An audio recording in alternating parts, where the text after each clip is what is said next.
scan this. Sovi is here. Let's level up.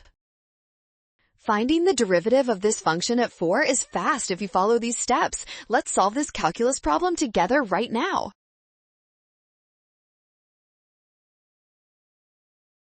First, we need to find the derivative of each term. The power rule gives us 6 times x to the negative half plus 3 minus 32 over x squared. Let's go! Next, we plug in 4 for every x in our new equation. This means we calculate 6 divided by 2 plus 3 minus 32 divided by 16. You can do this.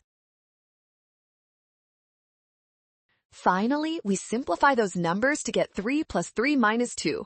That equals 4, which makes option A our perfect final answer today.